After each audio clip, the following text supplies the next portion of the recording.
installation trigang switch. Ito guys yung trigang switch. Ibig sabihin ito naka-off position to siya. Yan. Pag nakaganyan. Ito yung line niya, yung itim. Yan, mula sa supply. Ito na naman yung tatlong blow papunta sa ilaw natin. Yan. Tapos lalagyan nyo lang ng jumper. Yan. Ayan, jumper nya.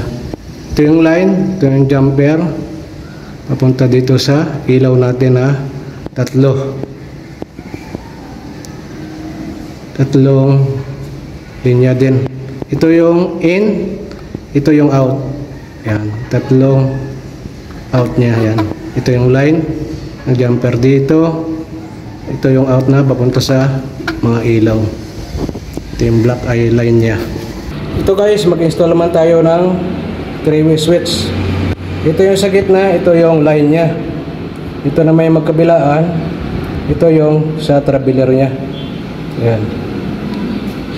Ito yung sa traveler. Ito yung itim, yan ang line. Ito yung dalawang blow, yan ang pinaka traveler nya. Yan. Ito yung ginagamit na yung 3-way guys sa mga hagdan. Kagaya nito yung ilaw nya, yung dalawa. Ito yung hagdan. Pagbaba mo, paglabas mo rito sa kwarto, bubuksan mo to, mag-iilaw yung dalawang ilaw na yan. Yan. Pupunta naman tayo dito sa pinakababa nya sa may hagdan. Ito yung partner nya. Yan. Ito yung pinaka-line nya. Ito din yung dalawang blow. Dito tayo sa may hagdan. Ito yung pula. Yan ang pinaka-line nya. Ito yung dalawa ay ang traveler nya. Yan guys.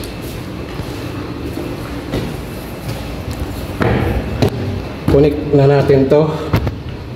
Ito yung switch nya. Magkabilaan to guys. Isa dito. At saka doon yung sa may hagdan na pinuntahan natin yun. Yan switch nya. Ito na ngayon yung connection nya guys. Yung 3-way switch natin. Ito yung line nya, itim. At saka yung dalawang blow, yun ang pinaka-traveler nya. Napasok na natin yung dito. Scroll natin sa box. Linisin muna natin to. Yan.